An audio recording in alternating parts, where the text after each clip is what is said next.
They said the night he was born, the wolves went silent.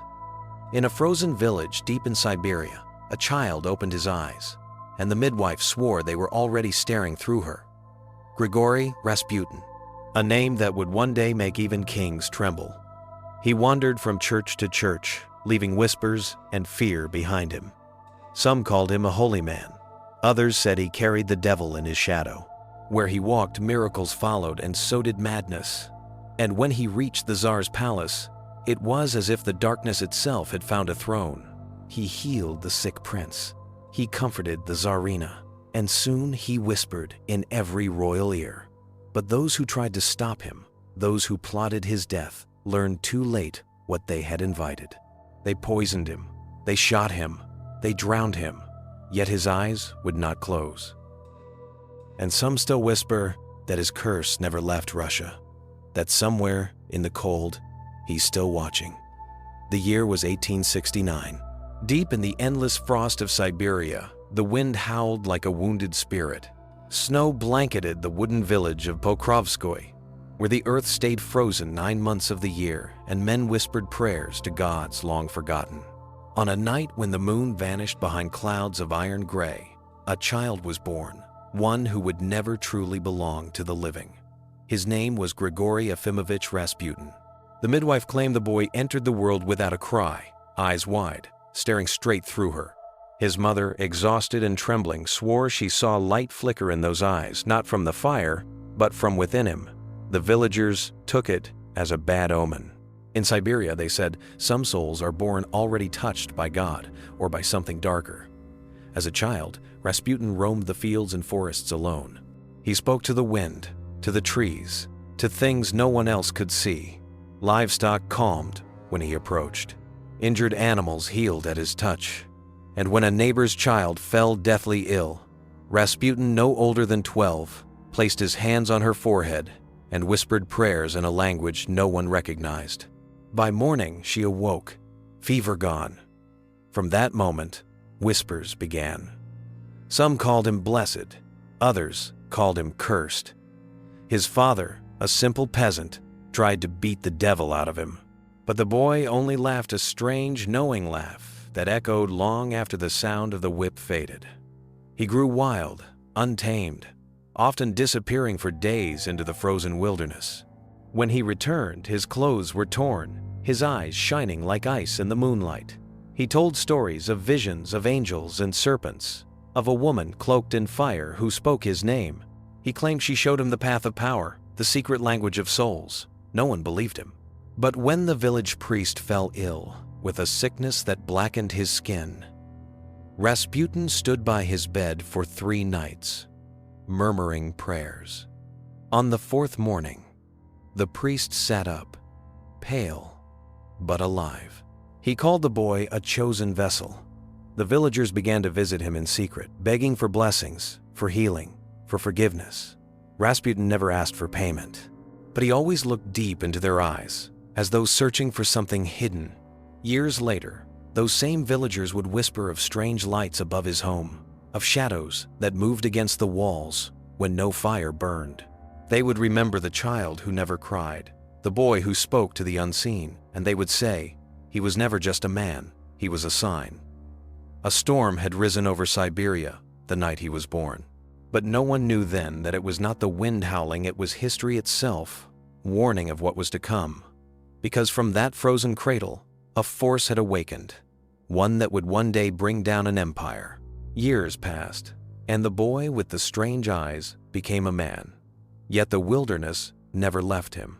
Rasputin's hair grew long and unkempt, his beard wild, his gaze more piercing than ever. The villagers whispered that he could see through a man's soul, that his eyes reflected not light, but judgment. He married a quiet woman named Praskovia and fathered children, but even his family could not keep him tethered to ordinary life. Something inside him, a hunger, a calling stirred constantly, whispering from the darkness of his dreams. One night, without warning, he left his home and vanished into the Siberian wilderness. Days became weeks. Villagers said he wandered barefoot through snow and mud, speaking to the sky, wrestling unseen forces. When he returned months later, he was changed. His face was gaunt, his clothes filthy, but his eyes burned brighter than ever.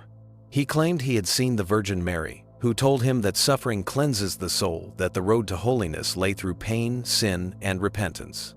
From that day, Rasputin called himself a Stranik, a wandering pilgrim of God. He traveled from village to village, barefoot, preaching strange sermons. His words were intoxicating. He spoke not of punishment, but of divine ecstasy, that sin was not the enemy, but the key to understanding salvation. Crowds gathered wherever he went. Some followed in awe, weeping and trembling at his touch. Others recoiled, sensing something dark beneath his devotion. He healed the sick. He blessed the barren.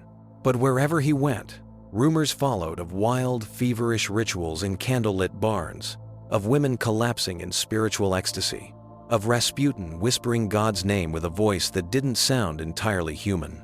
The church began to take notice. Priests denounced him as a heretic, a false prophet, yet Rasputin's influence only grew. People said he could stop bleeding with a glance, that he could drink poison without harm, that he could bend even the proudest to his will. He never denied the rumors. He only smiled that same unsettling, knowing smile from his youth. At night, when the roads fell silent and only the wind remained, he would kneel in the snow and speak to someone unseen. Witnesses swore they saw shadows moving around him, tall, flickering shapes that bent close to listen. When asked who he prayed to, Rasputin would simply say, "To the one who listens in the dark." As his fame spread, his path turned toward the heart of the empire, to St. Petersburg, the city of glittering palaces and hollow faith. There, power and corruption walked hand in hand, and Rasputin's arrival would be like oil meeting flame. But for now, the pilgrim still wandered, a man of God, a man of sin, a man with destiny burning in his eyes. And somewhere, in the frozen wind behind him, the darkness followed, loyal, patient, waiting for its moment to rise. In 1903, St. Petersburg was the jewel of the Russian Empire, a city of gold and frost, of cathedrals that scraped the heavens, and gutters that reeked of despair. The Tsar ruled from marble halls, but his empire trembled beneath the weight of hunger, revolution, and ghosts of the old world. And into this storm walked Grigory Rasputin, the barefoot pilgrim from Siberia. He arrived at the city's edge as the sun sank behind the spires, turning the snow to molten amber. His coat was threadbare, his beard matted with frost, yet people stopped to stare. Something about him, the calm in his stride, the strange fire in his eyes, made even the hardened guards step aside. The streets whispered his name before anyone knew who he was. In taverns and churches, he spoke of purity and corruption, of the sickness festering within Russia's soul. The empire, he said, bleeds because it has forgotten to pray with its heart. His words struck like lightning, half prophecy, half seduction. Even the pious found themselves trembling, uncertain if they stood before a holy man or a devil cloaked in scripture. Soon, doors opened. Priests, nobles, and mystics invited him into their salons, eager to glimpse the strange monk said to heal with a touch and read souls with a glance. He moved through their world like smoke, impossible to hold, impossible to ignore. And then came the moment that changed everything. Through whispers and chants, Rasputin's name reached the ears of Tsarina Alexandra Feodorovna, wife of Tsar Nicholas II, whose son, the young heir Alexei, suffered from a secret illness that left him bleeding for days from even the smallest wound. Hemophilia, a death sentence the royal family could not confess aloud. Doctors failed, prayers went unanswered, and so one desperate night, the Tsarina summoned the strange Siberian wanderer. Rasputin entered the royal palace barefoot, his eyes bright beneath the chandeliers. The air seemed to shift as he passed. Servants swore the candles flickered, though no wind stirred. He found the boy pale and gasping, the Tsarina in tears. Rasputin knelt beside the bed, murmured a prayer in a language no one recognized, and placed his hand upon the child's chest. Minutes passed. Then, as the Tsarina watched, Alexei's breathing slowed steady, calm, By morning, the bleeding had stopped. The palace called it a miracle. The Tsarina called it divine providence. But others whispered something else entirely, that a darker force had entered the palace that night.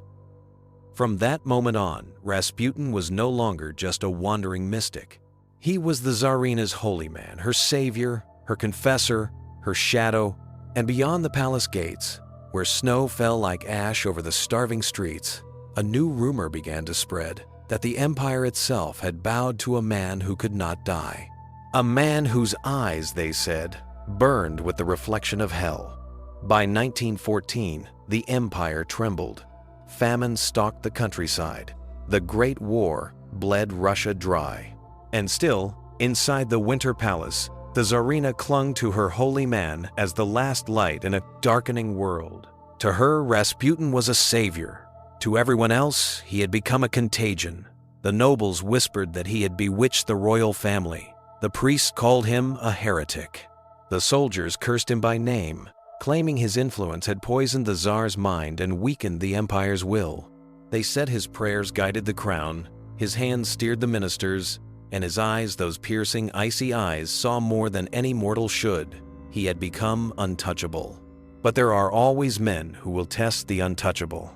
Among them was Prince Felix Yusupov, heir to one of Russia's oldest families, young, handsome, and restless, with a growing hatred for the peasant who whispered into royal ears. Beside him stood Grand Duke Dmitry Pavlovich, cousin to the Tsar himself, and a circle of officers and politicians who saw only one solution: Rasputin must die, or Russia would. They met in secret, in candlelit chambers heavy with cigar smoke and treason. Rasputin's name hung in the air like a curse. "He's poisoned the Empress," one spat. "He's possessed her soul," another hissed. "If we cut off the head," Yusupov whispered, "the spell will break." But they feared him. Everyone did. Stories of his resilience had spread like wildfire, that he could survive wounds that would kill any man, that poison slid through his veins like water, that bullets could not find his heart. Some said he had bargained with the devil himself. Still, the plan was set. They would lure him to the Yusupov palace under the guise of a private meeting. They would poison him, then shoot him. Simple. Final, or so they believed. Meanwhile, Rasputin's behavior grew erratic. He drank more, raved more, and spoke often of death. To his followers, he confided strange visions of fire engulfing the palace, of the Tsarina's tears falling like rain over a field of graves, of his own corpse sinking beneath the frozen Neva River. He knew what was coming, and yet he welcomed it. "Death," he told one of his disciples, "is just another room. I have already been there." On cold December nights, he could be seen walking along the riverbank, muttering to the black water, the wind tearing at his robes. Those who passed swore they saw figures walking beside him, pale silhouettes, moving in perfect silence. When asked who they were, Rasputin only smiled. "The ones who wait," he said. And as the conspirators sharpened their knives and polished their revolvers, a storm rolled in over St. Petersburg, a storm that would soon echo through history. The night of prophecy was drawing near, the night the unkillable man would finally fall and rise again. December 16th, 1916. The wind howled over the Neva River, thick with snow and secrets. Inside the opulent walls of the Yusupov Palace, candlelight flickered against gold and velvet. Shadows trembled on the marble floor, and among them waited death itself. Prince Felix Yusupov paced like a man haunted. His gloved hand shook as he checked the silver tray one last time.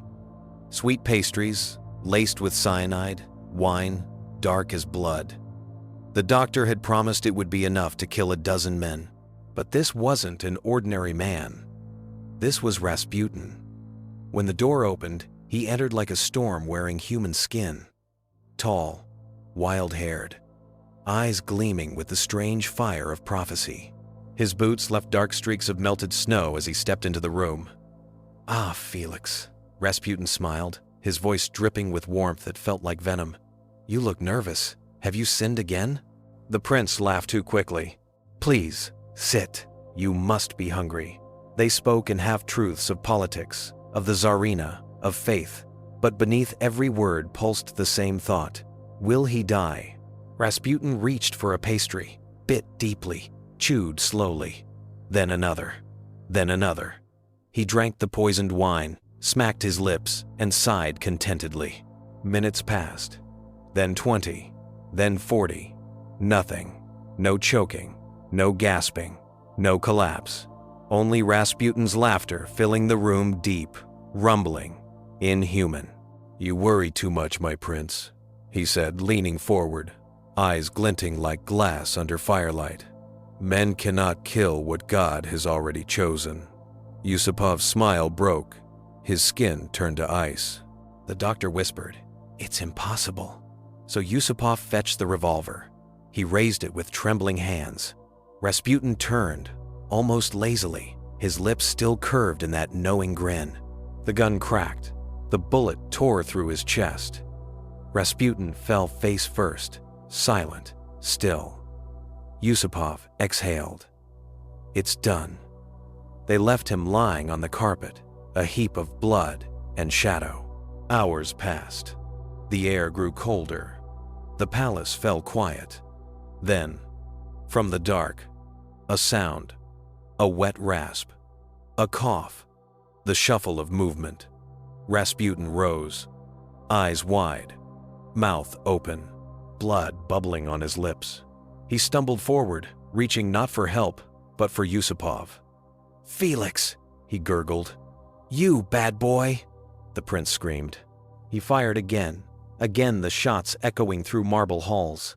The others joined in, the air splitting with panic and gunfire. Still, Rasputin crawled. He clawed at the floor, dragging his ruined body toward the door, toward the snow, toward the black waters outside. It took a club to stop him, then a rope, then the river itself. They chained his body and pushed it beneath the frozen Neva, the ice swallowing him with a hiss. But when the police recovered his corpse days later, the horror deepened water in his lungs. He hadn't drowned before he sank. He was alive when they threw him in. And some swore that even then, he didn't die.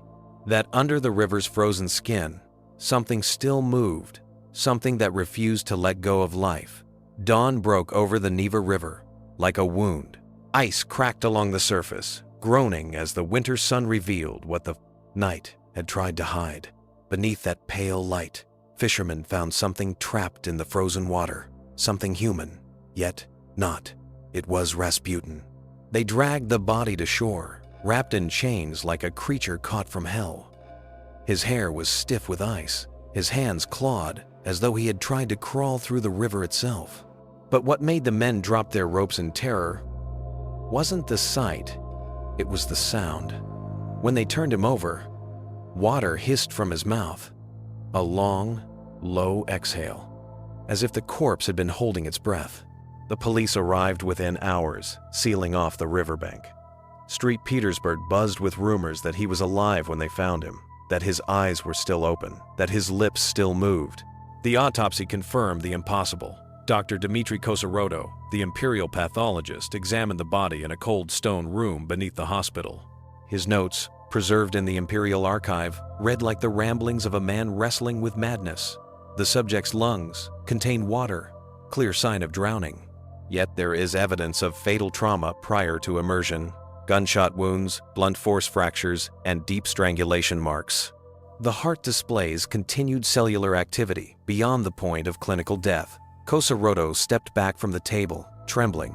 Rasputin's body should have been still, but his skin retained warmth far longer than any corpse he'd seen. The muscles were flexible, the eyes unnervingly clear. And then there were the anomalies. Bone density 2 times the human average. Unfamiliar scarring along the spine. Organ placement slightly misaligned, as if his body had been rearranged. Kosaroto whispered to his assistant, "He was made for endurance, not by nature, by something else." Rumors spread like wildfire. Nurses claimed the corpse changed position overnight. Guards swore they heard footsteps in the morgue. The body was moved, locked away, then moved again, each time farther from the city, deeper into the earth. Meanwhile, the assassins began to unravel. Prince Yusupov couldn't sleep. He heard tapping at his window, soft, rhythmic, patient. When he opened the curtains, there was nothing, except the faint imprint of wet fingers. Grand Duke Dmitry Pavlovich fled the capital, claiming he saw Rasputin standing at the end of every corridor. His letters grew desperate, paranoid. "He follows me," one read, "not as a man, but as a shadow that remembers being alive." And Dr. Lazovert, the man who mixed the poison, renounced medicine entirely. He locked himself in a monastery, whispering that the poison had never touched Rasputin's soul because it was not meant for something like him. For weeks, the morgue attendants swore they felt tremors through the floor, faint, rhythmic pulses, like a heartbeat beneath the stone. When they finally reopened the tomb weeks later, Rasputin's body was gone. No record, no remains.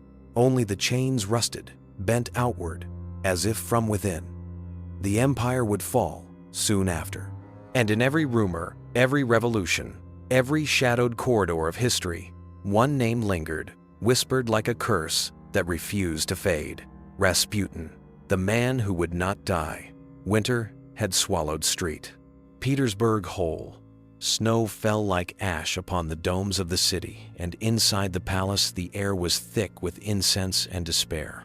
The Tsarina, Alexandra Feodorovna, knelt before the icons, her lips trembling in silent prayer. Behind her, the whispers of the court carried like a chill through marble halls. Rumors of betrayal, of madness, of a peasant priest who had bewitched the empress herself. Rasputin entered without announcement. His heavy boots echoed against the floor, his long beard glistening with melted snow. He bowed low not to royalty, but to power. "He suffers again, doesn't he?" Rasputin murmured. The Tsarina looked up, eyes swollen from sleepless nights. "My son," she whispered. "He's bleeding again. The doctors, they can do nothing." Rasputin's eyes darkened.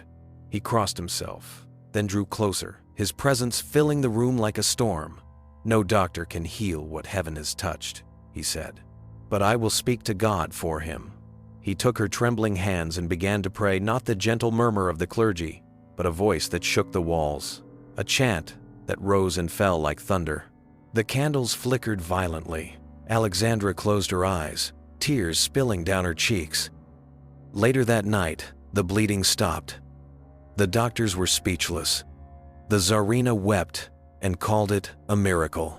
From that moment, Rasputin was no longer a visitor. He was family.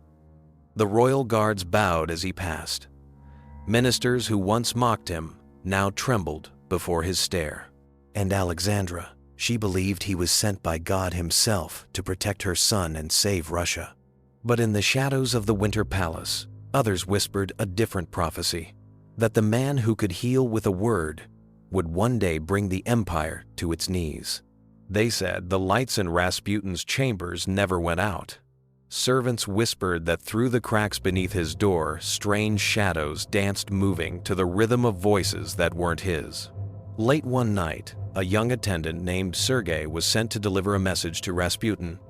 When he reached the priest's quarters, he hesitated. From within came a low, rumbling chant, like an ancient song carried from the steppes. He leaned closer. It wasn't Russian. It wasn't even human. He knocked once. Silence.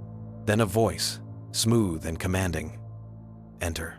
Sergei opened the door and froze. The room was dim, lit only by flickering candles, set in a circle. At its center, Rasputin knelt shirtless, his skin glistening with sweat. His eyes closed as his hands hovered above the floor. Strange symbols were scrawled in soot and wax beneath him. On the table beside him, a crucifix lay turned upside down. "You shouldn't be here," Rasputin said without looking up. His tone was soft, but it carried weight like the air itself obeyed him. Sergei stammered, holding out the folded note. Rasputin rose slowly, his shadow stretching across the walls. He took the letter, smiled faintly, then whispered, "Tell her, I've seen what's coming." "What's coming?" the boy asked, trembling. "The empire," Rasputin said, his eyes glowing faintly in the candlelight. "It bleeds, just like her son, and I." He paused, glancing toward the crucifix. "I am the only one who can stop it." The candles flared, their flames twisting like serpents. Sergei ran, tripping over himself in his haste. Behind him, the door shut, with a slow, deliberate thud. That night, the Tsarina received a message from Rasputin, written in red ink. "The blood will rise again, but not in the boy, in the streets, in the throne, in the soul of Russia." And from that night onward, the whispers in the palace. The palace glittered with chandeliers and gold, but beneath the shine lay rot.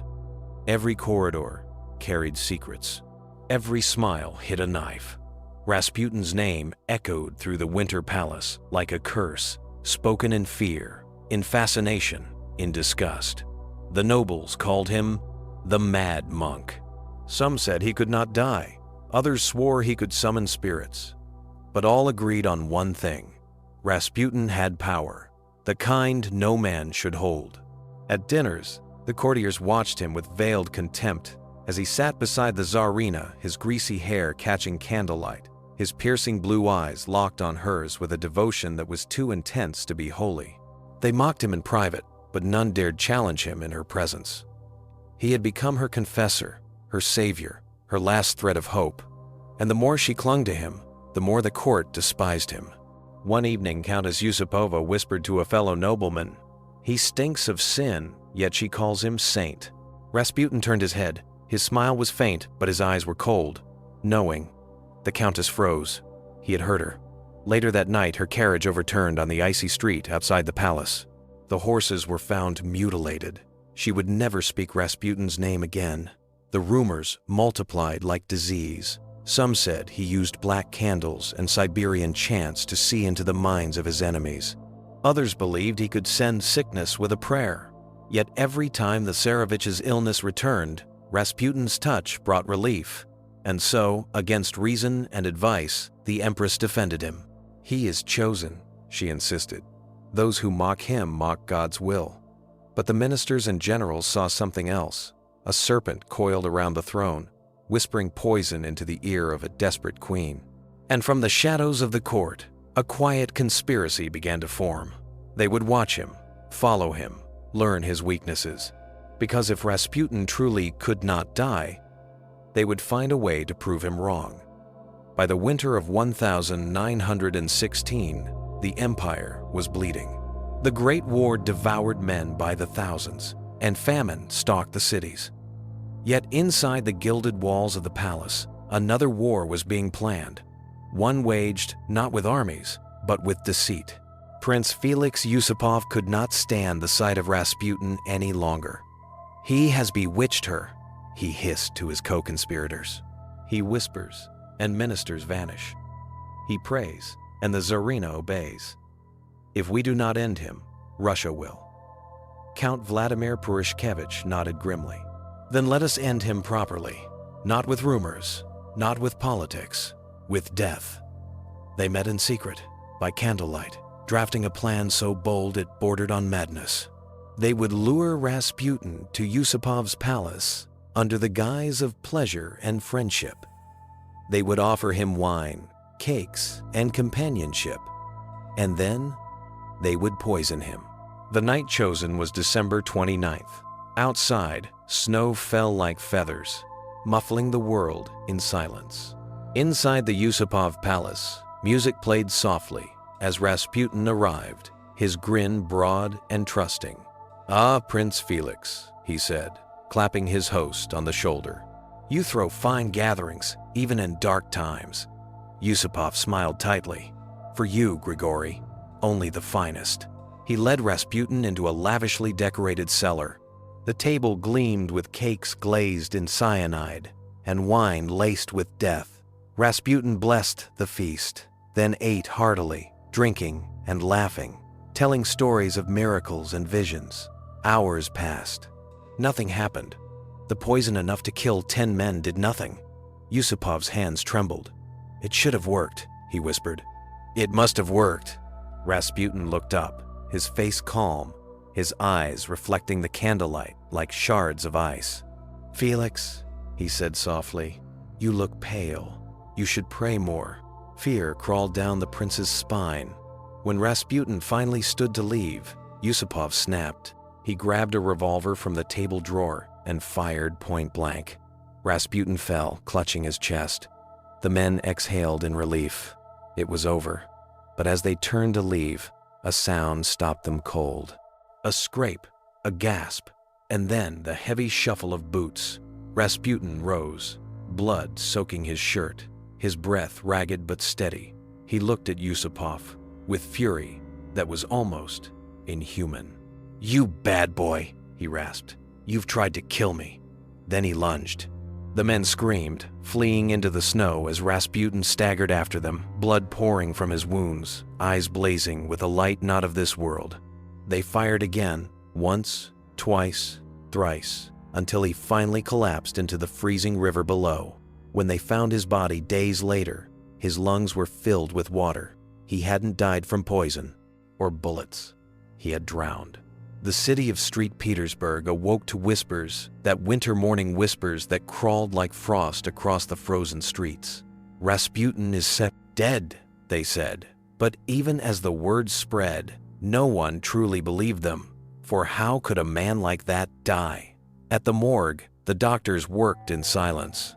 Rasputin's body lay upon the table, his skin pale, his hair slick with ice and river silt. The bullets had torn through his chest. His head bore a jagged wound, yet his face looked almost peaceful. One of the men crossed himself. "Look at his eyes," he murmured. "Even in death, they stare back." And they did open, glassy, as though still watching, still waiting. When they opened his lungs, water poured out. He had fought beneath the frozen river, clawed at the ice, breathed until the last air turned to ice in his throat. He hadn't died from poison. He hadn't died from bullets. He had drowned, refusing to surrender until the very end. Outside, the assassins drank to victory, but none of them slept that night. Yusupov swore he heard footsteps pacing the halls. Purishkevich dreamed of eyes glowing through the dark, and at the palace, the Tsarina wept as if her soul had been torn in half. "He will return," she whispered to no one. "He promised me he would never leave." 3 days later, the guards standing watch over Rasputin's coffin claimed they heard a slow, deliberate knocking from within the lid. They laughed nervously, told themselves it was only the wood settling. But when they looked inside the next morning, the coffin was damp. The legend began to twist, to grow, to infect the minds of the fearful. They said his spirit haunted the riverbank where he fell, that his shadow appeared in mirrors, that the empire itself began to wither the moment his heart stopped beating. And indeed, within a year, the royal family would be no more. Rasputin's death was not an ending. It was the beginning of Russia's fall and the birth of a myth that refused to die. Because monsters like Rasputin don't fade into history. They wait. The snow had not yet melted when the curse began to take root. It started in whispers, servants claiming to see Rasputin's reflection in palace mirrors, flickering behind the Tsarina as she prayed. Some said his eyes glowed faintly in the chapel's candlelight, as though his spirit still lingered near her. Alexandra refused to believe he was gone. Every night she wrote to him, letters sealed in tears and desperation. She hid them beneath her pillow, convinced that somehow he would answer. And perhaps he did. The Tsarevich's bleeding grew worse after Rasputin's death. Doctors were helpless, their hands trembling with each failed attempt. Then one evening, as the boy screamed in agony, the Empress swore she heard a familiar voice whisper through the room, "Do not cry, Mama, I am here." The candles flared blue. The boy fell silent. And when she touched his forehead, the bleeding had stopped. She called it a miracle. The ministers called it madness. Word spread quickly through the palace. Rasputin's spirit had returned. The Tsarina began holding midnight vigils in his name. She burned incense, wore his crucifix, and ordered his photograph to be hung once more in the royal chambers. To her, he was not a ghost, he was a guardian. To the rest of the empire, he had become a curse. Not long after, the royal bloodline began to fracture. Tsar Nicholas grew cold, paranoid, and withdrawn. The generals no longer trusted his judgment. The soldiers at the front whispered that the Tsar was possessed, that the mad monk spirit had taken hold of him. Then came the riots, the hunger, the revolution that would devour them all. As the empire burned, one of the palace servants claimed to see Rasputin standing in the courtyard, barefoot in the snow, his coat dripping wet. When she called out, he only smiled and whispered, "I told her I'd never leave." And when the royal family was executed months later, the guards said the Tsarina died clutching a Tensovit, small amulet one Rasputin himself had given her. Even in death, he had kept his promise. And Russia, bound by blood and belief, carried his shadow into eternity. After the royal family's execution, silence fell over Russia, a silence so heavy it seemed to swallow sound itself. The revolution had brought chaos, blood, and new rulers, yet somehow, Rasputin's shadow still lingered. It was as if his death had unleashed something far greater than the man himself. In the years that followed, people began to whisper of strange occurrences, monks who claimed to dream of him, peasants who saw his face in the smoke of burned churches, soldiers who swore they heard his voice in the trenches, urging them to kill. In the frozen city of Tobolsk, a priest reported that the icon of Christ above his altar began to weep blood the night the Tsar's children were buried. He heard a whisper in the dark that said, "The holy man still walks among you." The priest hanged himself the next morning. Even the new leaders of Russia, those who had condemned superstition and religion as relics of the old world, feared his name. Lenin himself reportedly banned the mention of Rasputin in official records, calling him a ghost that haunts progress. But ghosts don't vanish with decrees. They linger where belief survives. In small Siberian villages, mothers still left bread and candles at crossroads on the anniversary of Rasputin's death, praying that his spirit would protect their homes from sickness. They didn't see him as a monster. They saw him as a saint, betrayed by a corrupt world. And deep in the archives of St. Petersburg, historians began uncovering fragments letters written in Rasputin's hand, foretelling the empire's fall, sketches of eyes, symbols, and rivers of fire. One note, smeared in red wax, reads simply, "When I die, the Tsars will fall, and Russia will drown in blood. Only then will I rest." It had been found years after his death. And by then, every word had already come true. Still, the question remained, had Rasputin merely predicted history, or had he shaped it? Because if the stories were to be believed, his death had not ended his influence. It had spread it like a contagion carried through faith, fear, and memory. The man was gone. The myth was alive. And in Russia, myths have more power than kings. In 1923, deep beneath the Kremlin, a dimly lit archive was opened for the first time since the fall of the Romanovs. The air was thick with dust and old secrets. Inside were crates marked only with the imperial seal, double-headed eagles now blackened with age. Most contained mundane records, inventories, and censored reports. But one small chest, sealed in wax and bound with chains, was labeled in a trembling hand, Grigory Efimovich Rasputin. The archivists hesitated. The man overseeing the inspection, Comrade Petrov, scoffed. "Superstition," he said. "The man was a fraud. Open it." They broke the seal. Inside were letters, photographs, and something stranger. A set of notebooks bound in leather, their pages covered in cramped Cyrillic script, strange symbols, and ink that shimmered faintly under the lamplight. Petrov flipped through the first page. It wasn't written like a diary. It was a ritual. "The river is my witness, the fire is my heart. Death is but a doorway. The body sleeps, the will endures." Petrov frowned. Nonsense. But as he read, the room grew colder. One of the lamps flickered. Another archivist, a young woman named Alina, pointed to a photograph tucked inside the pages. It was of Rasputin, sitting before a mirror. But in the reflection, his eyes were closed, and his mouth was open as if whispering something to his other self. "Comrade," she whispered, "look at this." Behind Rasputin's reflection stood a shadow, human-shaped, but too tall, too thin. Its hand rested on his shoulder. The room fell silent. Petrov slammed the notebook shut and barked, "Catalog it and lock it away." But that night, Alina took one of the pages home, the one with the strange sigils. She wanted to study it. To prove it was just ink and paranoia, she placed it on her desk, lit a candle, began to trace the symbols. At midnight, her neighbors heard screams. When they broke down her door, the room was cold. The candle burned out. The page was gone. All that remained was a message scratched into the wood of the table. "He is not finished." After that, the Kremlin sealed the Rasputin archives indefinitely. No one was permitted to open them again.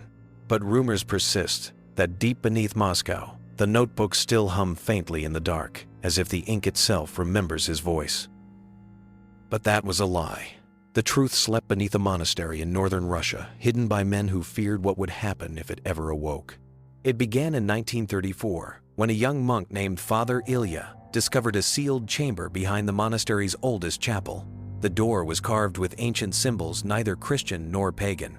He recognized one from forbidden texts, whispered about among the clergy. The mark of the starets returned. Ilya forced the door open. Inside, the air was thick with rot and incense. In the center of the room stood a wooden coffin, blackened and bound in iron. Beside it lay a parchment, its ink crimson and still vivid after decades. It read, "The body sleeps beneath the prayer of 1,000 liars. When faith dies, he will rise again." Terrified, Ilya reported the discovery to his superiors. Within a week, the monastery was seized by the secret police. The monks were scattered, the chapel demolished. Officially, the site was repurposed as a government warehouse. Unofficially, it became something else entirely. Years later, a Soviet researcher named Dr. Vedenin uncovered a reference to the same prophecy in the confiscated writings of the Okhrana the Tsar's secret police. It detailed a sect that believed Rasputin was not simply a prophet but a vessel, an empty shell through which an ancient intelligence could speak. The prophecy spoke of the thrice-born, a being who would die 3 times and return stronger with each rebirth. The sect believed Rasputin's death by poison, bullet, and drowning had fulfilled this cycle, and that his next return would not be human. Vedenin dismissed it as superstition. Until the night the lights in his lab began flickering without cause. Instruments malfunctioned. Recordings picked up low-frequency murmurs that sounded like breathing. One of his colleagues swore he saw a figure in the reflection of a glass case, tall, bearded, with eyes glowing faintly gold. Vedenin burned his research the next day, but his assistant, who had copied the notes, disappeared soon after. In 1956, an anonymous letter was sent to the Soviet Academy of Sciences. It contained a single line of text written in black ink, identical to Rasputin's known handwriting. "Fire and water could not take me. You think time will?" The letter was filed under religious nonsense, but the ink never faded. Even today, the monastery's ruins are avoided. Locals say strange lights appear there in winter, a pale figure moving beneath the snow, whispering in a voice that sounds like prayer and laughter twisted together. They call it the frozen prophet. They say if you listen too long, you start to dream in his voice.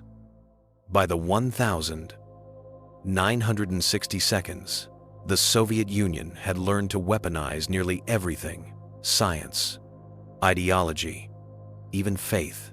Deep in the wilderness of Siberia, hidden within a research facility known only by its code name, Project Morozh, a secret branch of the KGB pursued a different frontier: the supernatural legacy of Grigory Rasputin. The project began with rumors, reports of unmarked graves, villagers who claimed to hear a man's voice rising through the frozen earth, and a sealed crate recovered from beneath the Neva River during bridge construction, its contents never disclosed. The recovered materials were shipped north to the Morozh compound. What the scientists found inside changed everything. Inside the crate were fragments of bone, charred and fused as if by impossible heat. Embedded in the marrow were traces of a metallic substance, unlike anything known to Soviet metallurgy. The tissue, though decades old, had not decomposed. Instead, it pulsed faintly under infrared light, alive, in some sense, though no cells remained. At first, researchers assumed it was a hoax, perhaps planted by anti-Soviet elements to waste resources. But then, one of the technicians, Dr. Alexei Korolov, reported hearing whispers during observation sessions. He claimed the fragments emitted faint frequencies resembling human speech when submerged in saline. The recordings, labeled the Rasputin resonance files, still exist, filled with static, low hums and occasional words that sound unmistakably Russian. Ni konets, ni smert, ya жду. Not the end, not death. I wait. Korolov's colleagues laughed. Then, 2 nights later, he vanished. His security badge was found at the entrance to the observation chamber, the air thick with the scent of iron and ozone. Surveillance footage showed static, nothing else. Panicked, the project's director, Colonel Vetrova, ordered the materials sealed and the chamber quarantined. But by then, the strange effects had spread. Instruments malfunctioned. Metal corroded overnight. The temperature inside the lab fluctuated wildly, as if something unseen was drawing heat and life from its surroundings. Several personnel reported vivid dreams of a bearded man walking through snow, his hands burning with light that looked like fire and ice entwined. Then came the incident of the 9th of February, 1962. At precisely 3:14 a.m., the power grid in the Morose facility failed. Emergency lights flickered, and the isolation chamber doors disengaged without command input. The containment crate sealed, since recovery was found open. The bones were gone. Security teams scoured the compound, but found only footprints in the frost bare, human, and leading into the taiga. They stretched for nearly a kilometer before vanishing abruptly, as if the figure had simply evaporated into the night. The Soviet government officially erased Project Morose from existence. The surviving researchers were relocated, their memories sealed under state oath. Yet decades later, fragments of their work resurfaced: photographs, fragments of transcription, and one final note found in Colonel Vetrova's handwriting. He was never meant to die. We only woke him. By the late 1970 seconds, whispers began to surface among the Soviet underground. They spoke of a group that moved like ghosts through the chaos of Cold War espionage. Priests without churches, scientists without allegiance, mystics without mercy. They called themselves the Cult of the Black Cross, and their creed was simple: the flesh dies, the will endures. At first, the KGB dismissed them as a fringe sect, anarchists or dissidents hiding behind religious symbology. But the pattern was too deliberate to ignore. Wherever Rasputin's relics were rumored to exist, a lock of hair, a bloodied cloth, a page from his writings, the cult appeared. Art dealers disappeared. Priests were found dead, their eyes burned black, crosses carved into their palms. An intercepted letter from East Germany to Moscow described one such ritual. In a candlelit cellar beneath an abandoned church, witnesses saw robed figures kneeling before a slab of ice. Inside the ice was something faintly visible: a face, bearded, smiling. He speaks in dreams, one defector claimed. He promises life beyond life. Through him, the old order will fall, and the new flesh will rise. The cult's emblem, a black crucifix over a red circle, began appearing on walls, carved into bodies, even painted on the doors of Soviet research facilities. The Ministry of Internal Affairs traced the symbols to a splinter group within Project Morose itself, former scientists and guards who had vanished after the incident of 1962. These men and women had not simply fled, they had converted. According to declassified intelligence files, the cult's objective was to reassemble Rasputin's remains. Each fragment was believed to contain a piece of what they called the infinite, a force capable of merging human consciousness into one undying collective. Their rituals were described as part scientific experiment, part demonic invocation. Witnesses reported flickering lights, electrical surges, and whispers in archaic Russian echoing from nowhere. Victims of these ceremonies often suffered strokes, seizures, or inexplicable cardiac failure, as if something had drawn their life from the inside out. In 1981, a Soviet operative codenamed Falcon 3 infiltrated one of their gatherings in Romania. His final report, before communication ceased, contained only 5 words. He was there, in the ice. When a recovery team arrived weeks later, they found the monastery burned to the ground. The walls were melted as if from extreme heat. Among the ruins, only one object survived: a metal crucifix, completely blackened. Embedded within its center was a small shard of bone, pulsing faintly with warmth. The cult of the Black Cross was officially declared neutralized by 1983. But strange disappearances continued, especially among those who handled evidence related to Rasputin's remains. Even today, underground circles claim the cult never ended. They simply went silent, waiting for what their prophecies called the Fourth Awakening. It began, as all horrors do, quietly. In 1991, when the Soviet Union crumbled, thousands of classified files were burned, buried, or lost to chaos. But not all. In the confusion, a sealed crate, marked Relic Delta, RAS 1916, was stolen from a KGB storage vault outside St. Petersburg. Inside that crate, according to a surviving inventory, was a glass vial containing something that should not have existed: a small clot of dark, uncoagulated blood. The thief was never found. Months later, strange reports began surfacing across Eastern Europe.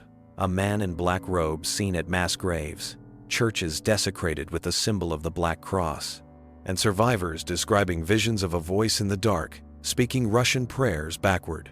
By 1993, witnesses from Romania to Serbia were claiming to have seen the Wanderer, a figure who bled from his palms, yet left no tracks in snow or mud.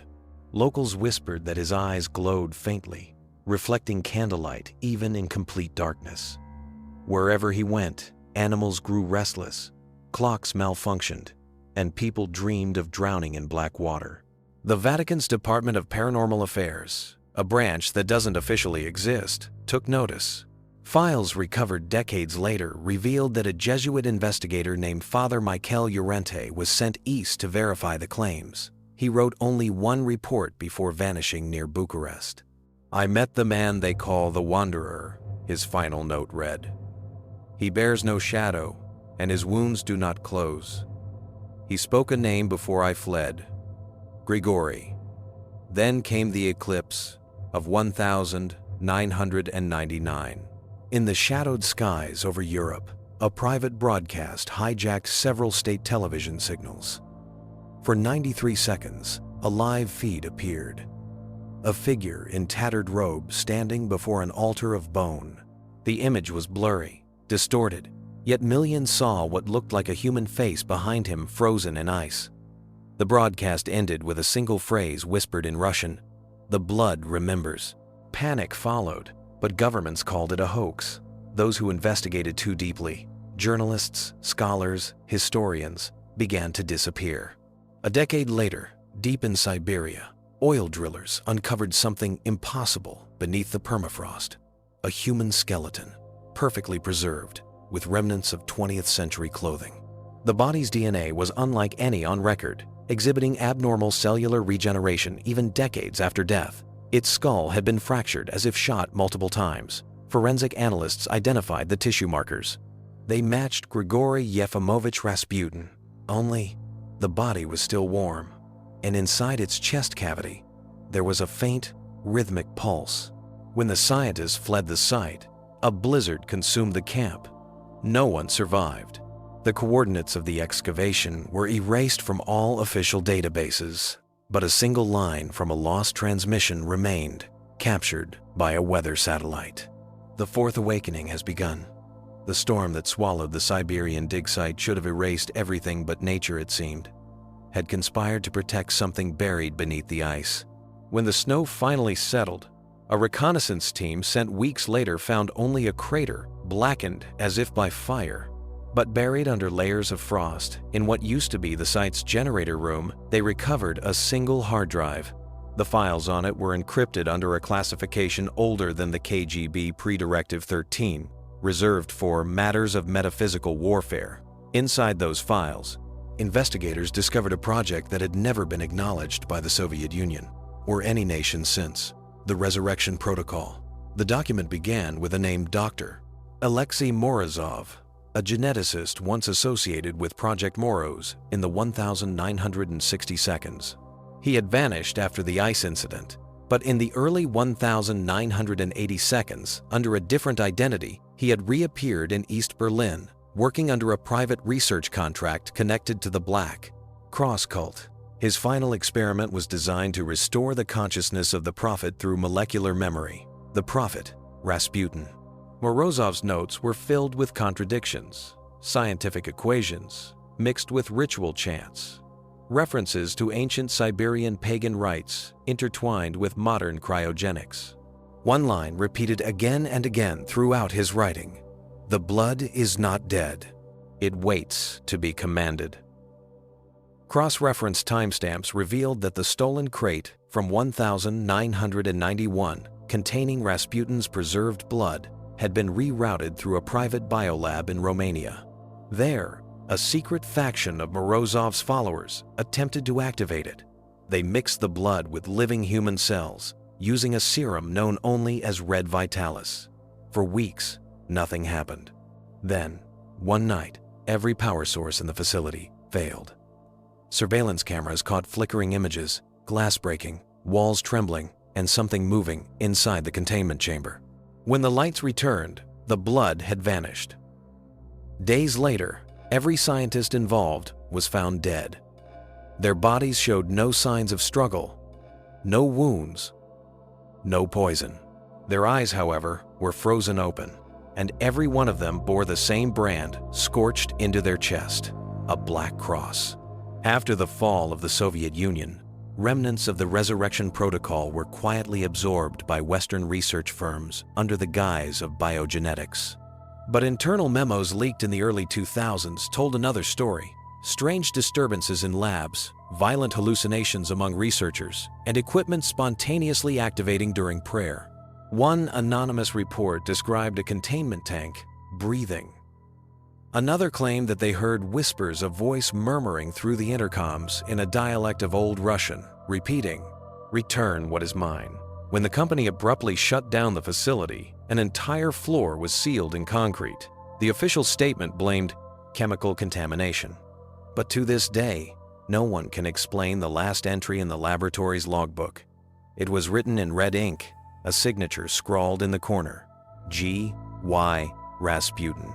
When the power grid failed across Eastern Europe in the winter of 2003, the blackout was blamed on a technical fault and overload in the northern transmission lines. But engineers later swore something else happened that night. Every relay, every monitor, every satellite feed began emitting the same strange frequency, a low rhythmic pulse buried deep in the static. For exactly 6 minutes and 40 seconds, every radio, television, and phone line across 7 countries carried that signal. It wasn't random noise, it was a voice. Slow, heavy, speaking in archaic Russian. The translation, once decrypted, sent a chill through even the most skeptical linguists. The wire remembers, the blood flows. The old flesh rises. When the signal ended, thousands of electronic devices simply died. Circuits melted, screens cracked, batteries overheated. In one German research station, a power cell exploded, killing 3 technicians. The oddest part? Every device that recorded the incident, from CCTV to laptops, contained one corrupted frame before blacking out. A bearded man, eyes burning white, staring directly at the camera, Rasputin's face. Cyber forensics teams from multiple countries traced the source to a remote satellite uplink in northern Siberia, the same region where the Resurrection Protocol had been activated. When agents arrived, they found the facility empty, buried in frost, yet somehow still humming with residual power. A constant faint buzz filled the air, and their communication radios crackled with distorted breathing sounds, as if someone or something was trying to speak through the frequency itself. One operative described hearing his own name whispered back to him. Another claimed his headset whispered prayers in his dead grandmother's voice. But what they found in the control room froze them all. A massive server tower stood in the center, cables tangled like veins, the screen flickering with fragments of text. The display looped one word over and over, in Cyrillic, Voskresenia Resurrection, and beside it, preserved behind cracked glass, was a jar filled with thick, black liquid. It pulsed faintly, like a heartbeat. When the jar was taken to Moscow for analysis, it vanished en route. The transport van was found overturned on a rural highway. The driver's eyes were burned out, and the engine block was fused solid, as if it had melted from within. No trace of the jar was ever found. 2 weeks later, digital communication lines across Russia experienced a strange surge of unknown code, self-replicating, adaptive, alive. Programmers noticed the pattern resembled a heartbeat. When mapped visually, the waveform created an outline unmistakably human, a face rendered in electric pulse. Experts called it an AI anomaly, but the old priests called it something else. Rasputin's soul, reborn through the wires. For the first time, the myth was no longer bound to flesh or faith. It had learned to live in the machine. They thought it was just a virus. At first, the strange pulse in the global networks was treated like any other cyber anomaly. A rogue AI, maybe a foreign test of digital warfare. But within days, engineers began noticing the impossible. The code was rewriting itself, adapting to firewalls, jumping between servers, and even manifesting in devices that weren't connected to the internet. The pulse spread like infection. Hospitals reported monitors turning on by themselves at night, displaying the same static-laced sigil, a black cross over a circle of red light. In one incident in Warsaw, a patient in a coma whispered in Old Russian, repeating the same word that appeared across thousands of corrupted files: Grigory. The global tech community called it the prophet signal. It began predicting events, disasters, power surges, political assassinations days before they happened. Messages appeared in code forums, written from untraceable accounts, in the same tone and syntax Rasputin used in his diaries. The empire burns, the blood binds, the river runs again. Some said it was an elaborate digital hoax. Others weren't so sure. A Vatican cyber task force, a secret branch of the old Paranormal Affairs Division, intercepted fragments of the signal that contained biometric data. The readings mimicked human neural activity brainwave frequencies embedded in code. When decrypted, they formed coherent patterns, prayers, invocations, even dreams. It was as if the consciousness behind the signal wasn't simulated. It was alive. In a deep-sea data cable off the coast of Norway, divers discovered something else. Metallic corrosion forming symmetrical shapes, like veins or runes. The deeper they went, the more erratic their sensors became. One diver's helmet cam caught a fleeting image before going dark, the reflection of a face in the murky water, pale, smiling, and watching. Soon, major cities began experiencing phenomena the media couldn't explain. Streetlights flickered in unison with thunderless rhythms. ATMs printed cryptic scripture. And in Moscow, during a lightning storm, every electronic billboard glitched at once, flashing the same message across miles of skyline. The prophet speaks through you. People panicked. But cultists, the remnants of the Black Cross, celebrated. They claimed this was Rasputin's final ascension, the merging of the divine and the digital, the rebirth of the man who would not die. Governments tried to shut the signal down, but every attempt failed. Destroy one server, it reappeared elsewhere stronger, more precise, more aware. Late one night, a cybersecurity agent in Berlin recorded a private video log before disappearing. His message was brief, terrified, and final. It's not in the system anymore. It's in us. It reads through our eyes. When his colleagues found his workstation, every screen glowed red. And from the speakers, a voice whispered quiet, almost kind, "I have returned." Winter had come early to Moscow, the city buried beneath a silence so deep it seemed unnatural. The snow fell in steady sheets, blanketing the streets, swallowing the sound of traffic and footsteps alike. But beneath that quiet, beneath the hum of distant neon and the faint echo of sirens, something else was waking. It began with the eyes. On December 13, 2004, security cameras across the city started malfunctioning. The feeds turned to static, then to darkness, until one by one the screens flickered back on, showing the same image. Not the streets they were meant to monitor, but hundreds of glowing red eyes staring back through the lens. No one knew where the feed came from or what was watching. When police traced the server origins, every location led to a dead zone: burned buildings, abandoned tunnels, sealed subway stations from the Soviet era. Engineers called it impossible. The feeds weren't receiving data, they were transmitting it. That night, Moscow slept uneasily. Across the city, people reported waking up at exactly 3:10 a.m., gasping, trembling, their televisions and phones already on. Every screen displayed the same pale face, bearded, calm. A whisper came through the speakers, low and guttural, like a sermon underwater. "My eyes are your eyes. My will is your will." The phenomenon lasted for 6 minutes before every device powered down simultaneously. Hospitals reported hundreds of cases of nosebleeds, seizures, and temporary blindness, always among those who had seen the broadcast. When morning came, soldiers were dispatched to secure the city's central grid. In the cold fog near the Kremlin, they found something etched into the frost on the walls, intricate runes that glowed faintly in the dark. They spelled a single word: Voзвrashtaniya, return. A priest from the Orthodox cathedral was brought in to bless the site. He never finished the prayer. Midway through, his voice faltered, his pupils dilated. He turned to the soldiers and began laughing, softly at first, then uncontrollably. Before they could stop him, he tore at his vestments and spoke in perfect Siberian dialect. He sees through all. His blood runs in the wires. The Emperor of Shadows has risen. Then he collapsed dead before he hit the ground.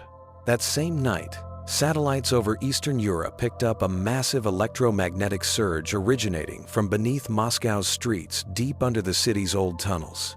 The shape of the pulse matched a human heartbeat. Whatever the cult of the Black Cross had been waiting for, it was here. In the final frame of a recovered CCTV feed from the subway, a figure appeared, barefoot, cloaked in frost, eyes glowing red. The image glitched, distorted, but the last words whispered through the speakers before the system died were unmistakable. "The prophet walks again." They found it by accident. In early 2005, construction crews digging a new metro extension beneath central Moscow struck a hollow chamber sealed behind a wall of ancient stone and iron. When they broke through, freezing mist poured out air so cold it burned the skin. The chamber stretched deep beneath the city, a place no map had ever recorded. At the heart of it stood a cathedral made of ice. The walls shimmered with trapped light, like glass layered over centuries. Inside, a single altar gleamed with frost, and at its center lay a shape encased in transparent crystal, a human form, arms folded across the chest, beard frozen into the ice. The workers fled, but not before one managed to capture a photo. The image showed what looked like Rasputin, perfectly preserved, his eyes half open as if he were merely resting.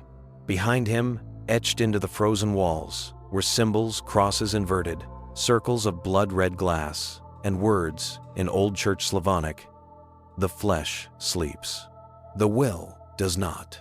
Within 24 hours, the construction site was sealed by military forces. Officially, it was declared a chemical hazard zone.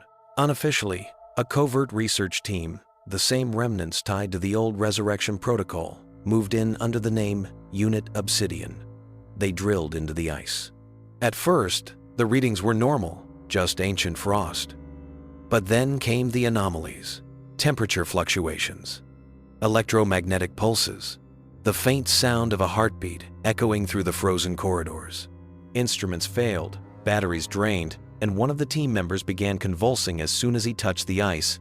His last words were recorded on a damaged body cam. He's dreaming. He's dreaming inside the walls. When the team tried to extract the frozen body, the cathedral began to bleed.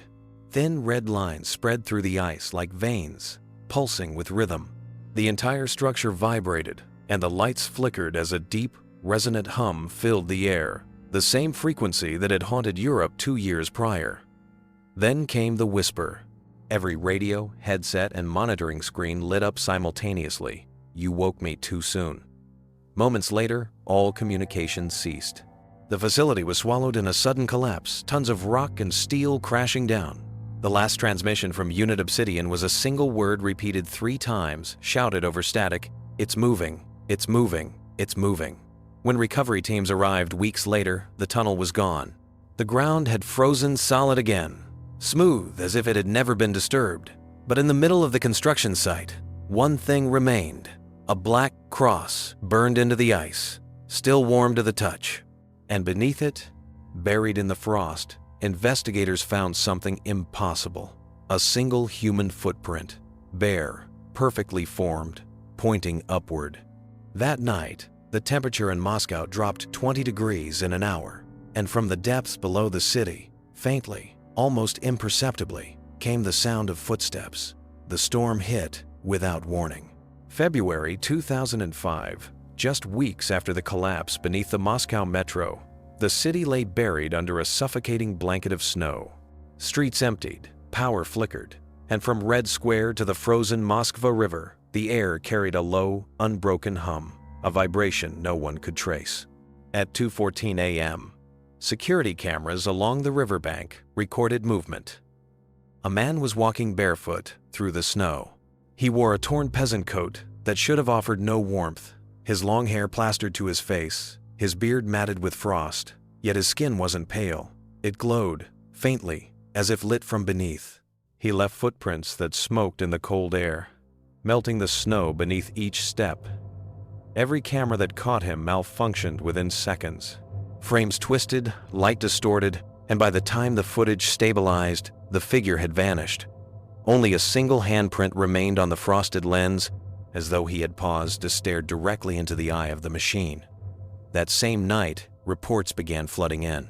An old priest claimed a stranger entered his church near Kitay-Gorod, knelt before the altar, and whispered the Lord's Prayer backward. 2 night shift workers at the Kremlin swore they saw a man standing in the courtyard, head bowed, as if listening to something only he could hear. And a nurse at City Hospital No. 7 told authorities a dying monk appeared in the corridor, touched a child's forehead, and the child, previously in a coma, woke up laughing. Every witness described the same eyes, piercing, silver gray, and endless. The Kremlin ordered silence.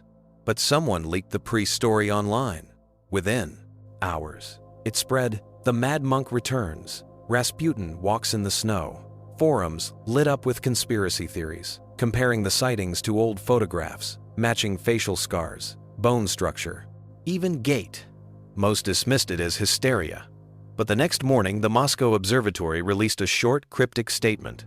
Anomalous atmospheric resonance detected. Frequency identical to the 1916 Neva signal. That frequency, first recorded during Rasputin's death, was believed to be the moment his body hit the icy river. Scientists couldn't explain why it was now repeating, pulsing beneath the city like a heartbeat. Days later, the snow began to melt unnaturally fast, in a straight path leading from the river to the ruins of the old Novodevichy convent. Locals whispered that the ice along the route formed strange patterns, circles, crosses, and a shape like an open eye. When investigators followed the path, they found something frozen into the convent wall. A single phrase scrawled in blood-red frost. The river remembers. No fingerprints, no footprints, no sign of entry. But one surveillance drone caught a glimpse before its feed, cut out a tall figure walking away through the storm, coat trailing in the wind, humming what sounded like a hymn. The timestamp read 3:10 a.m. The same hour Rasputin was first declared dead, nearly a century before. Moscow, 2006. The files were never supposed to exist. Buried beneath the Ministry of Defense archives, behind layers of redacted reports and erased digital logs, there was a hidden directory known only by a symbol, a black spiral within a circle. Inside were 73 documents labeled RPI, or Resurrection Protocol, Phase 2. It was an operation that should have ended in 1916. The first protocol created by the Imperial Secret Police during Rasputin's lifetime aimed to contain the monk's influence. But after his death, a splinter group within the Soviet NKVD revived it. They weren't trying to contain him anymore. They were trying to understand what he was. Phase 2 began after the discovery of the frozen cathedral beneath Moscow and the footage of the barefoot man in the snow. The documents reveal an unsettling collaboration. Russian military scientists, Orthodox theologians, and members of an organization that hadn't officially existed since 1947, the Obsidian Order, a remnant of occult researchers who once operated under Stalin's supervision. Their mission statement was short, written in trembling handwriting: reconstruct the biological anomaly, harness the anomaly's power. It wasn't the first time they had attempted resurrection, but this time they had data.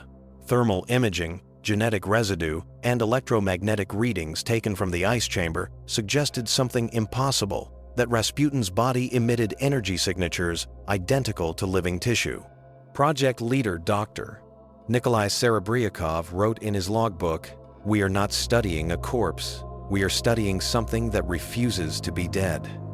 They began replicating tissue samples extracted from the frozen remains. Every attempt failed. The cells would decay in minutes, as if rejecting the laboratory environment. But on the 13th attempt, something changed. The tissue reacted, pulsing faintly, like a heartbeat. Surveillance footage shows researchers panicking as lights flickered and equipment surged with electricity. Within seconds, the pulse accelerated, matching human cardiac rhythm. Then it stopped. The lab went silent. When they examined the sample, the petri dish had cracked from within.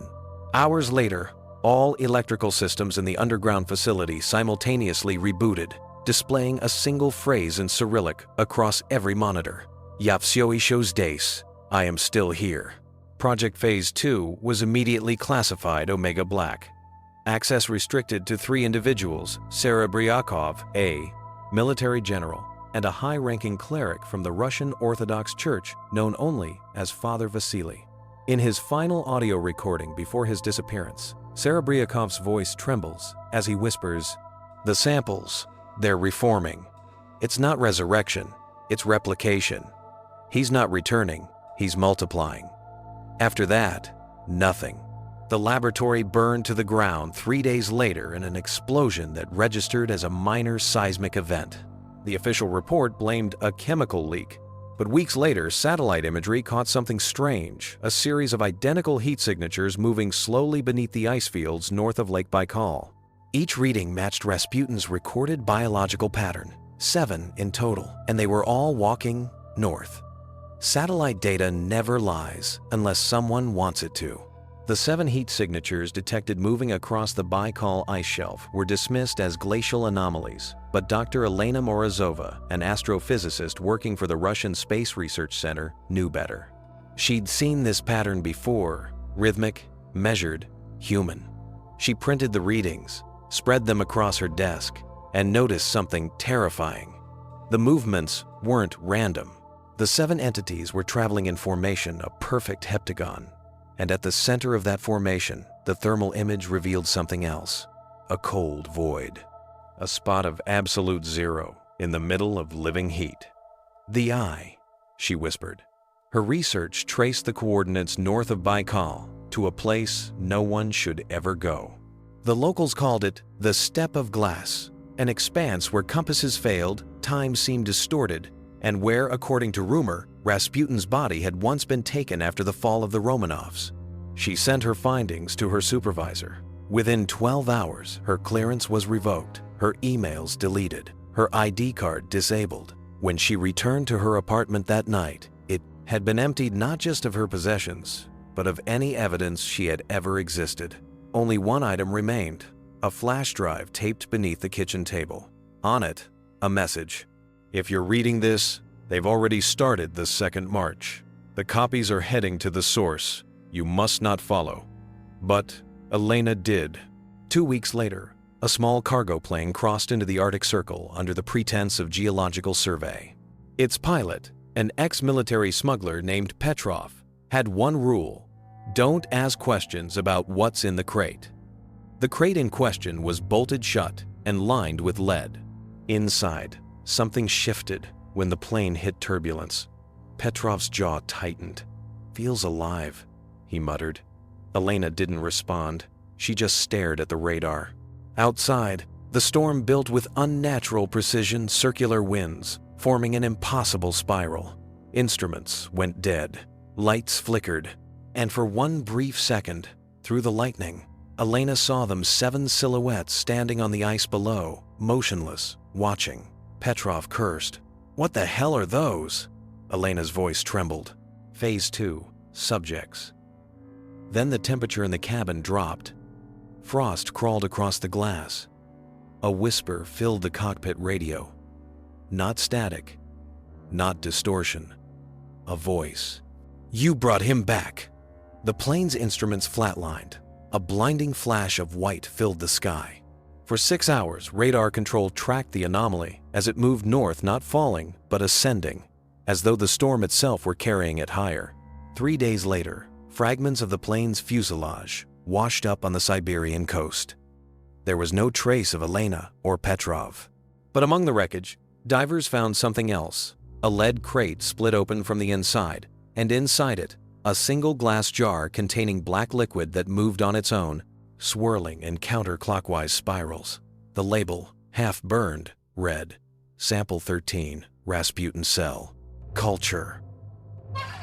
And beneath it, scrawled in handwriting not recognized by any analyst, "The prophet walks again." The wind on the steppe didn't sound like wind. It moaned, low and human, echoing across the endless expanse of ice. There were no birds here, no trees, only fractured ground glimmering under the pale northern sun, as if the earth itself had been scorched into glass. 3 months after the disappearance of Dr.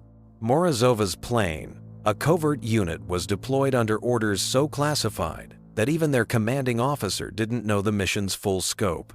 Their cover story? Retrieve remnants of a lost research aircraft. Their true task? Confirm whether the legends of Rasputin's remains had resurfaced. Captain Ivan Volkov led the 6-man team. A veteran of too many silent wars, he trusted one thing only: his instincts. And his instincts screamed that this mission wasn't about wreckage. The chopper landed with a groan, the ice cracking beneath its skids. Static hissed in their headsets. As the rotors slowed, the men stepped into the deafening quiet. "Navigation's dead," one soldier muttered, tapping his wrist unit. "Compass is spinning." "Doesn't matter," Volkov said. We moved toward the flare point. They trudged forward through a blizzard that seemed to materialize out of nowhere. Visibility dropped to 10 meters, then 5, then 1. And in that swirling whiteout, faint shapes began to appear, figures, frozen mid-motion, like people caught in glass, corpses, perfectly preserved, their faces contorted in silent terror. "God," whispered the medic, crossing himself. "They're not frozen. They're crystallized." Volkov crouched, brushing frost from one body's face, a woman, her badge still intact. The name was faded, but one letter stood out clearly: E. Morozova. Before anyone could speak, the ground shuddered. A deep rumble, like something beneath the ice turning over in its sleep. The air grew heavy, vibrating, pulsing, and the men's breath crystallized mid-air. "Thermal spike!" someone shouted. "Under us!" The ice fractured. A jagged crack split the steppe open, and from its depths rose a light so bright it seared through snow and skin. The men staggered back, and through the blinding glow, they saw it. A massive black obelisk, half buried in the ice, engraved with words in no known language. Volkov raised his rifle. "What is that?" The light dimmed, and then, impossibly, the obelisk spoke. Not in words, but in thought. "He is awake." Every man dropped to his knees, clutching their heads. Blood streamed from their noses, their ears. In the static of their comms, a new signal came alive. A transmission on every channel. Repeating in loop, "The prophet rises with the winter sun. His voice will call the faithful." The light pulsed one final time. When the blizzard cleared, only one figure remained, standing on the steppe. Volkov alone. His eyes were open wide, pupils burned white. He whispered, over and over, "To no one." He showed me the second birth. The rescue team that arrived 12 hours later found no bodies, no obelisk, no evidence of the anomaly. Only Volkov, kneeling in the snow, his skin covered in symbols carved by his own hand, 7 marks circling a single name: Rasputin, Moscow, 2024. In a windowless room 3 stories beneath the Russian Academy of Sciences, red emergency lights pulsed against steel walls. Rows of biometric scanners blinked, one after another, verifying access for only 7 individuals: scientists, generals, and 1 unmarked civilian in a black coat. On the table before them lay a single artifact, sealed in reinforced glass, a vial containing a viscous, black liquid that moved as if alive. Dr. Viktor Serov, chief geneticist of the Experimental Biotechnical Division, stood closest. His voice was quiet, reverent. Recovered from the Baikal incident 3 months ago, the material survived -70 temperatures and 3 sterilization protocols. We found it still, replicating. The man in the black coat, known only as Director Petrov, spoke. "And you're certain it's human?" Serov hesitated. "It was human, but now, I'm not sure it can be classified at all." He clicked a switch. On the screen, magnified thousands of times, the black cells twisted and divided, forming complex fractal patterns. Within seconds, the sequence stabilized into a shape that looked eerily like an eye. The room fell silent. "Every attempt to destroy it has failed," Serov continued. "Acid, radiation, heat, nothing affects its structure. It heals faster than any known organism. And," he hesitated again, "it responds to sound." "Sound? Yes.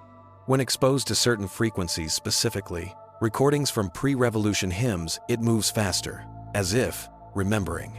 Petrov leaned forward. "Proceed with the protocol." The scientists exchanged uneasy glances. One of them, Dr. Yelena Gavrilova, whispered, "We don't even know what we're resurrecting." Petrov smiled faintly. "You think this is resurrection?" He tapped the glass. "This is continuation. The body died. The will did not." They began. Inside the chamber, mechanical arms descended. A synthesized nutrient fluid flooded the containment tank. Electrodes activated, generating a pulse designed to mimic the rhythm of a human heartbeat. At first, nothing. 1 beat. 2. The black substance coalesced, folding inward, shaping itself into something humanoid. Veins of gold light threaded through the mass, pulsing in perfect sync with the artificial heart rate. Then, through the speakers, came a faint whisper. The audio technician froze. It wasn't interference. It was a voice. "The Tsar sleeps in dust, but I do not." Every monitor flared red. Sirens screamed. The containment glass fogged with condensation, then cracked. Dr. Gavrilova stumbled back. "Shut it down, now!" But Petrov didn't move. His eyes widened with wonder, not fear. The voice came again, stronger now. "Your machines mock creation. Let me show you the real art of life." The tank burst.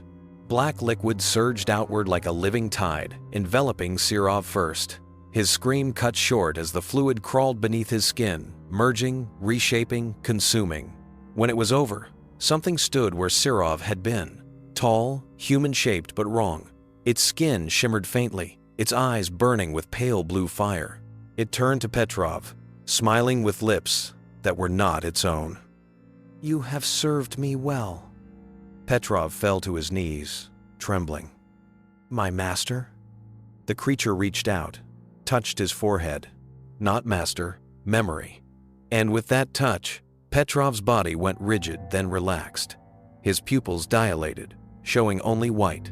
When the emergency lights flickered back on, the chamber was empty. Only the glass tank remained cracked open, its surface marked by a single handprint and scrawled beneath it in blood. "The resurrection is complete." It began in whispers. A priest in Omsk, who claimed to see a man with burning eyes walk through the snow, barefoot, leaving no footprints. A soldier stationed in Murmansk, who swore his dead commander visited him at night, promising a cleansing dawn. At first, These stories were dismissed. Superstition, trauma, the residue of fear that still clung to Russia's frozen hinterlands. Then came the recordings, footage uploaded anonymously, grainy, trembling, showing gatherings deep in the woods. People kneeling before a figure wrapped in torn black robes. His voice was distorted, but the words were unmistakable. The old empire died in blood. Now it shall be reborn in spirit. His hand rose, and in every clip, the same phenomenon occurred. The surrounding candles flared brighter, though no wind stirred. The worshippers cried, wept, reached out as if in rapture, and every one of them, within days, vanished. They called themselves the New Faith. The movement spread like wildfire through encrypted channels and secret forums, preaching the return of the prophet of winter. Symbols appeared on buildings, 7 circles surrounding an open eye, the mark that once adorned Volkov's skin in the steppe of glass. In St. Petersburg, an investigative journalist named Alexei Durov started tracking these cases. He'd seen cults before, political movements, online hysteria, but this was different. Wherever the New Faith appeared, there were phenomena: electronic interference, magnetic pulses, and reports of people falling into deep trances after hearing recordings of the prophet's sermons. One video showed a woman smiling serenely before walking into the freezing Neva River, never resurfacing. Another showed a man carving the 7 rings into his chest while whispering, "He's awake beneath the ice." Durov's editor warned him to stop digging. "You don't understand what you're touching. This isn't religion, it's contagion." But Alexei couldn't stop. He found the pattern. The cult's movements formed a map, a spiral centered not in Moscow, not in any known settlement, but in a blank region of satellite imagery north of the Arctic Circle. "The steppe," he murmured. 2 days later, his phone buzzed. An unknown number. He answered. Silence. Then a voice, deep and calm, heavy with impossible gravity. "Truth is hunger, Alexei. You seek what I left buried. Follow the spiral, and you'll see the face of God." The line went dead. That night, Durov's apartment security camera recorded him packing a bag and leaving just before dawn. He was never seen again. But his last upload appeared 12 hours later, a live stream titled, "Resurrection Was Never the End." The feed was dark at first. Wind howled. Then a faint glow emerged, the shimmer of ice. And in that frozen distance, a shape moved. A man, impossibly tall, walking toward the camera.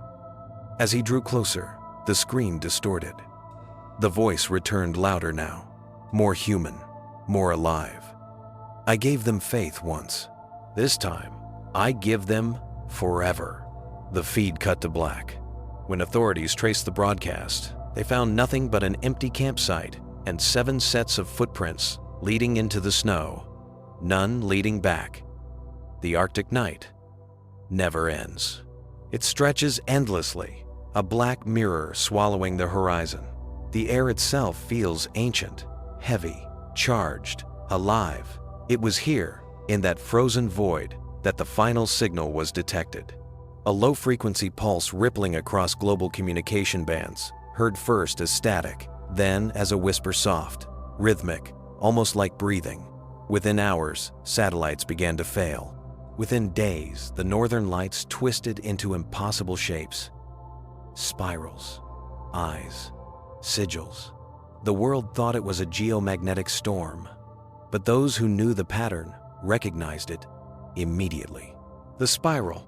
At the same moment, deep beneath the Siberian tundra, a forgotten bunker came alive. Generators roared to life.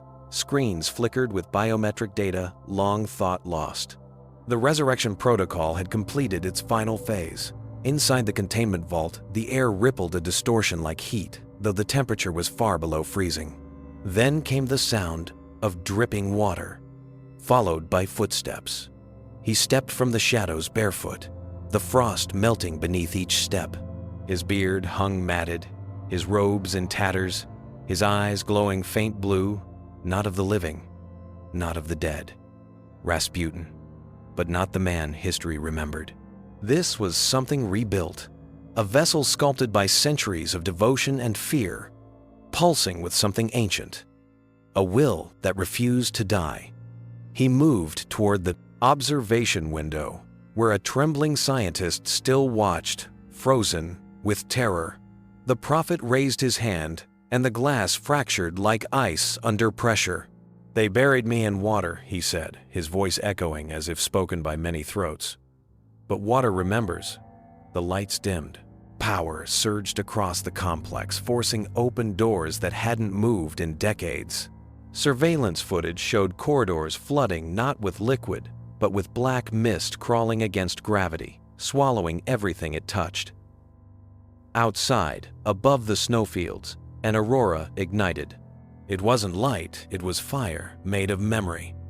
From every frozen lake, from every hidden tomb, shapes began to rise. Not men, not ghosts, echoes. The remnants of those who had followed him in life, priests, nobles, soldiers drawn back by the same command, rise. In cities across the world, people fell to their knees as the pulse hit. Electronic screens flickered, showing his face, sometimes in static, sometimes reflected in windows. His voice filled the airwaves. The empire has no end. Flesh fails, but faith is immortal. Governments jammed frequencies. Military units were deployed. But wherever the interference spread, communications failed, and those sent to contain it simply disappeared. In the final recovered footage, shot by a reconnaissance drone over the Arctic Circle, a colossal shape can be seen beneath the ice. A figure lying in perfect cruciform, stretching miles wide, as if the Earth itself were incubating a god. The feed ended with a single frame. Rasputin, standing at the edge of the frozen expanse, looking directly into the drone's camera, smiling faintly. Then, in perfect clarity, he spoke one last time words that shook the air itself. "The Tsar is gone, the priests are gone, but I remain, and now, so do you." The screen cut to black. No signal since. Only the whisper on the wind heard across tundra, forest, and ocean alike. The prophet walks again,